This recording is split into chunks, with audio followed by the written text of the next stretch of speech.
কয়েক ফোঁটা বৃষ্টি হয়ে কয়েক ফোঁটা কি ভালোই বৃষ্টি হয়েছে গতকাল রাত থেকে। তবুও কী গরম, বৃষ্টি তো বন্ধ হয়ে গেছে আর রোদ উঠেছে। আর গরম কাকে বলে দেখুন খালি। তো চলুন বন্ধুরা, আজকে লাঞ্চ মেনুটা আপনাদের সাথে শেয়ার করে নিই। খুবই কষ্ট হচ্ছে রান্না বান্না করতে, তার মধ্যে আমার তো জনতায় রান্না, দেখতেই পাচ্ছেন। কারণ আমার তো মিনি সিলিন্ডার পাচ্ছিও না, বড় সিলিন্ডার আমার না। আর এই গরমের মধ্যে রান্না করা যে কী কষ্ট হচ্ছে জনতায়, আর সব জোগাড় করে নিয়ে বসতে হয়, নাহলে হয় না।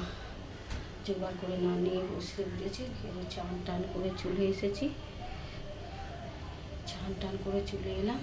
এখনও কাপড় জামা কেচে রাখাই আছে, মেলা হয়নি, অনেকটাই বেলা হয়ে গেছে। মেয়েটাকে খেতে দিই, দিয়ে তারপর দেখছি।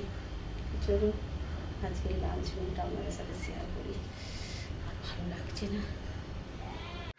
প্রথমে এই যে গরম গরম ভাত হাঁড়িতে, প্লেন সাদা, আজকে ধোঁয়াটা উঠছে না কিন্তু গরম আছে। আর তারপরে এইদিকে আছে পটল ভাজা আর আলু ভাজা। আর এদিকে করেছি ছোলার ডাল দিয়ে, মুগের ডাল দিয়ে, বেশি কিছু দিইনি, ফোড়ন দিয়েই করেছি। গোটা জিরে, শুকনো লঙ্কা আর তেজপাতা ফোড়ন দিয়েছি, আর একটু নুন, একটু চিনি দিয়েছি, আর হলুদ, আর তেলে তো অবশ্যই হয়েছে।